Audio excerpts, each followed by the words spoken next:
Avez-vous déjà eu une conversation avec un membre de votre famille qui vous a fait remettre en question tout ce que vous pensiez savoir sur lui? C'est bien ça, vous croyez le connaître par cœur. Pas plus tard qu'il y a peu de temps, je me trouvais assis dans l'ancien fauteuil branlant de mon grand-père, dans son salon. Ce genre de fauteuil qui a vu de meilleurs jours, mais dont il refuse de se séparer parce que, comme il le dit souvent, on ne les fabrique plus comme ça de nos jours.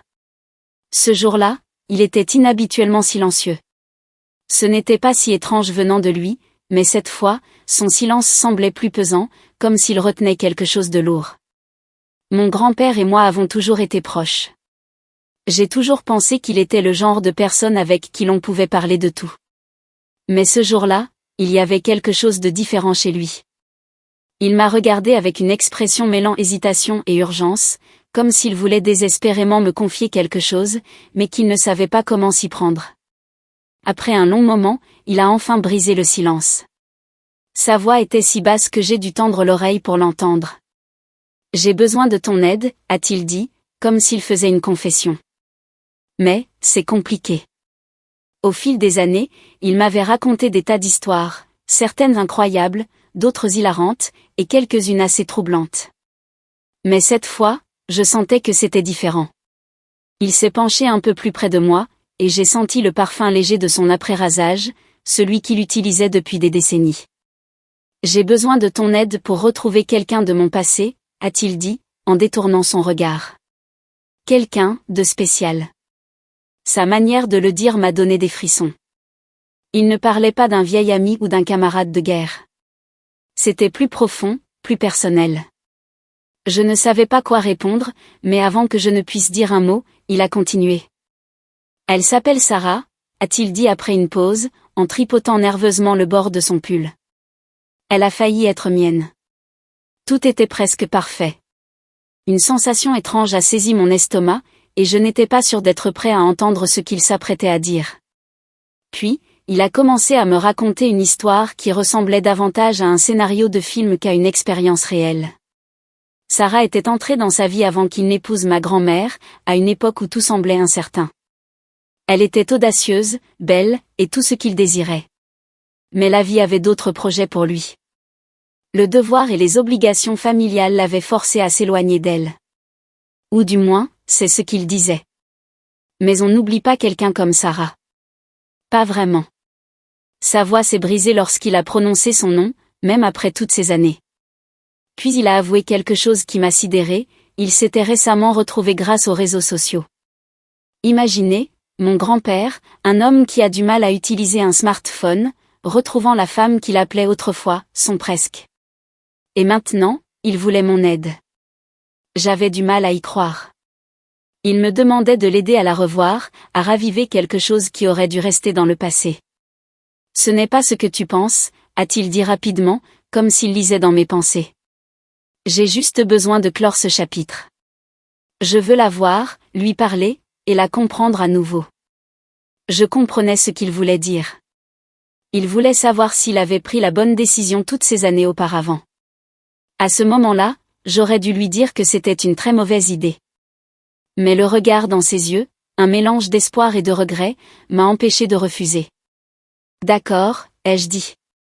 Je vais t'aider, mais seulement si tu me promets une chose. Il s'est penché un peu plus près, ses yeux brillants d'intensité. Promets-moi, ai-je poursuivi, promets-moi que ça ne mènera pas à quelque chose que tu pourrais regretter plus tard. Il a hoché la tête, mais son assurance ne m'a pas convaincu.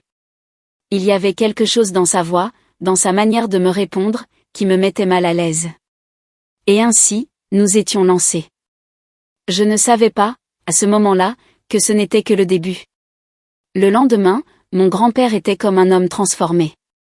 Il s'est levé plus tôt que d'habitude, s'est habillé avec son costume du dimanche, et a même passé un moment à cirer ses chaussures.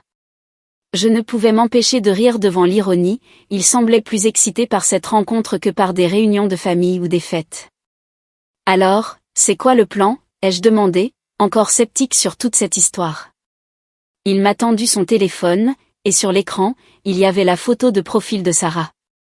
Elle avait vieilli avec grâce, mais il y avait quelque chose de troublant dans ses yeux, comme s'il recelait des histoires que personne ne connaîtrait jamais. J'ai envoyé un message, et il m'a dit qu'elle avait répondu ce matin-là. Elle a répondu, ai-je demandé, incapable de cacher ma surprise. Oui, a-t-il dit, sa voix tremblante. Elle veut qu'on se retrouve, peut-être demain, au café près du parc. Tout avançait bien plus vite que je ne l'avais imaginé, et je ne savais pas vraiment quoi en penser. D'un côté, je voulais soutenir mon grand-père, parce qu'il méritait d'obtenir une certaine forme de clôture. Mais je ne pouvais m'empêcher d'avoir une impression étrange. Le jour suivant, nous sommes arrivés au café. C'était un endroit paisible, à l'écart de l'agitation de la ville. Mon grand-père insistait pour que je l'accompagne. Pas pour intervenir, mais pour être un soutien moral. Sarah est arrivée pile à l'heure. Elle était habillée simplement, mais avec élégance.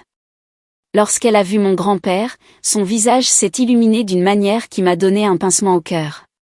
« Charles » a-t-elle dit doucement, sa voix chargée du poids des décennies. Ils se sont levés pour se saluer et se sont enlacés comme de vieux amis. Mais il y avait quelque chose de plus profond dans leur étreinte, quelque chose qui ne se disait pas. Je me suis installée à une table voisine, feignant d'être absorbée par mon téléphone, mais je ne pouvais m'empêcher d'écouter leur conversation. Ils parlaient de leur famille, de leur carrière, des chemins que leur vie avait pris. Tout semblait innocent au début. Mais ensuite, Sarah a dit quelque chose qui a attiré mon attention. « Tu t'es déjà demandé ?» a-t-elle commencé, hésitante, et si nous avions été plus courageux ? Si nous avions fait plus d'efforts pour être ensemble ? Mon grand-père n'a pas répondu tout de suite. Il a baissé les yeux vers son café, ses mains tremblant légèrement en tenant sa tasse. Et ainsi, une conversation que je n'oublierai jamais a commencé. Ce qui avait commencé comme une simple conversation entre d'anciens amis prenait rapidement une tournure bien différente. Sarah tendit la main à travers la table et posa la sienne sur celle de mon grand-père. Bien que ce soit un geste simple, il portait un message puissant. « Tu as été mon plus grand. » murmura-t-elle, sa voix à peine audible. Mon grand-père ne retira pas sa main. Au lieu de cela, il se pencha un peu plus près, son regard fixé sur le sien. Je voulais intervenir, lui rappeler la promesse qu'il m'avait faite, mais je ne pouvais pas. J'étais figée, tiraillée entre l'envie de protéger la mémoire de ma grand-mère et celle de comprendre la nostalgie de mon grand-père. Au fil de leur conversation, il devint évident que cette rencontre n'était pas qu'une simple réunion pour se remémorer le passé, c'était une recherche de clôture. Il y avait une tension inexprimée entre eux, une connexion qui avait résisté au temps et à la distance. Finalement, Sarah rompit le silence. « Il y a quelque chose que je dois te dire, » dit-elle, alors que mon grand-père la regardait, son expression emplie de curiosité et d'appréhension, attendant sa réponse. Son téléphone sonna. Elle jeta un coup d'œil à l'écran, murmura des excuses et sortit pour répondre à l'appel. C'était ma chance. Je m'approchai de mon grand-père et chuchotai. « Qu'est-ce que tu fais ici ? Ce n'est pas une clôture, c'est autre chose. » Il soupira et passa une main dans ses cheveux. Je pensais que tout ce dont j'avais besoin, c'était de la voir, avoua-t-il. Mais maintenant, je ne sais plus ce dont j'ai besoin. Lorsque Sarah revint, son teint était pâle, et ses mains tremblaient. Elle glissa son téléphone dans son sac et évita le regard de mon grand-père, ce qui ne fit qu'accentuer la tension. « Tout va bien ?» demanda doucement mon grand-père. Elle hocha la tête, mais son expression ne semblait pas convaincante. « Ce n'est rien, juste la vie », répondit-elle. Mon grand-père inclina la tête, l'observant attentivement. « Tu allais me dire quelque chose avant l'appel. Qu'est-ce qui se passe ? » Sarah hésita, son regard alternant entre lui et le sol. Enfin, elle prit une profonde inspiration et dit. « Je ne t'ai jamais raconté toute l'histoire de pourquoi je t'ai laissé partir, il y a toutes ces années. » Les sourcils de mon grand-père se froncèrent. « J'ai supposé que c'était à cause de ma famille ou des circonstances de ma vie à l'époque, dit-il. »« C'est en partie vrai, » admit-elle. « Mais il y a autre chose. » Elle se pencha en avant, baissant la voix. « J'ai découvert que j'étais enceinte juste au moment où tu partais. » Les mots frappèrent mon grand-père comme un coup de poing. Son visage devint livide, et ses mains agrippèrent le bord de la table, comme s'il avait besoin de quelque chose pour se stabiliser. « Enceinte » répéta-t-il, dans un souffle à peine audible. « Oui » dit Sarah, les yeux brillants de larmes retenues. Mais l'enfant n'était pas de toi. Le poids de sa confession flottait dans l'air, étouffant l'espace entre eux. Mon grand-père semblait abasourdi, ne sachant pas comment réagir. Je ne savais pas quoi te dire après ça, poursuivit-elle. Je ne voulais pas te blesser, et j'ai pensé que te laisser partir était la meilleure chose pour nous deux. Mais je n'ai jamais cessé de tenir à toi, Charles. Pas un seul jour. Pendant un moment, mon grand-père ne dit rien. Il se contenta de la fixer, son visage traversé par une tempête d'émotions, colère, tristesse, confusion, et quelque chose d'autre que je n'arrivais pas à identifier. Pourquoi maintenant, demanda-t-il, sa voix basse et incrédule. Pourquoi me le dis-tu maintenant? Je ne pouvais plus garder ce secret, répondit Sarah, sa voix tremblante. Il fallait que tu saches. La partie la plus difficile, c'était de te dire au revoir, ajouta-t-elle. L'intensité émotionnelle dans la pièce était presque insupportable. Je me sentais comme un intrus dans un moment qui n'était pas pour moi, mais je ne pouvais pas détourner les yeux. Mon grand-père prit une profonde inspiration, puis se pencha en arrière sur sa chaise, les mains encore tremblantes. Je ne sais pas quoi dire, avoua-t-il. Je ne sais pas quoi ressentir. Sarah tendit à nouveau la main vers lui, mais cette fois, il la retira. Je suis désolée, dit-elle. Je ne voulais pas te blesser. Il secoua la tête, un sourire amer apparaissant au coin de ses lèvres. Tu ne voulais pas me blesser, Sarah? Tu as gardé ce secret pendant des décennies, et maintenant tu me le dévoiles avec une telle force. Que suis-je censé en faire? Elle ne répondit pas, et ils restèrent assis en silence pendant ce qui sembla être une éternité. Enfin, elle prit la parole. Je voulais juste que tu connaisses la vérité. Je pensais que tu le méritais. Méritais, répéta-t-il, sa voix teintée de désillusion. Je méritais l'honnêteté. Mon grand-père et Sarah restèrent plongés dans un silence assourdissant, alors qu'il la fixait, comme s'il essayait de reconstituer un puzzle qui ne s'emboîtait plus. Le poids de sa révélation avait tout changé, et il avait clairement du mal à l'assimiler. J'ai besoin d'air, murmura-t-il brusquement en repoussant sa chaise. Il se leva sans un mot de plus et sortit du café. Sarah semblait vouloir le suivre, mais elle hésita, ses mains serrées nerveusement devant elle. Je décidai d'attendre quelques minutes avant de rejoindre mon grand-père. Je le trouvai dehors, assis sur un banc près du parc, la tête entre les mains. Je m'approchai avec prudence, ne sachant pas quoi dire. « Ça va ?» demandai-je doucement. Il hocha la tête sans lever les yeux.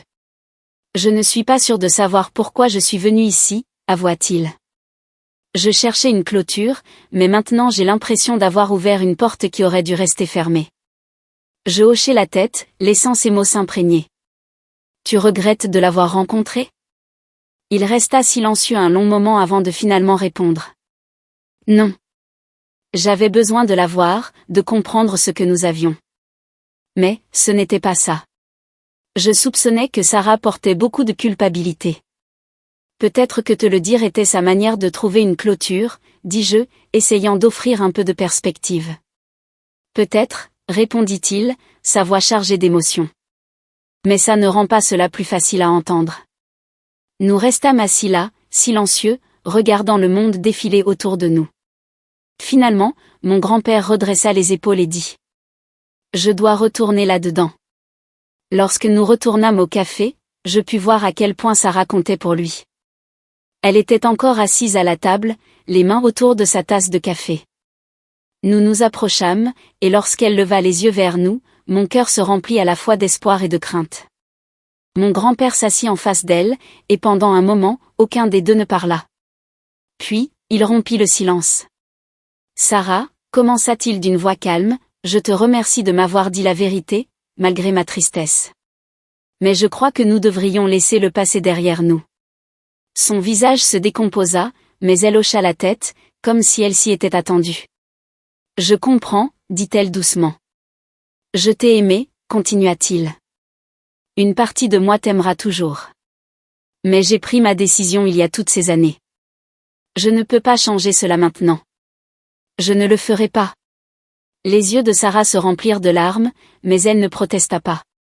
Au lieu de cela, elle tendit une dernière fois la main, et cette fois, mon grand-père la laissa faire. Je te souhaite tout le bonheur du monde, dit-elle, sa voix brisée.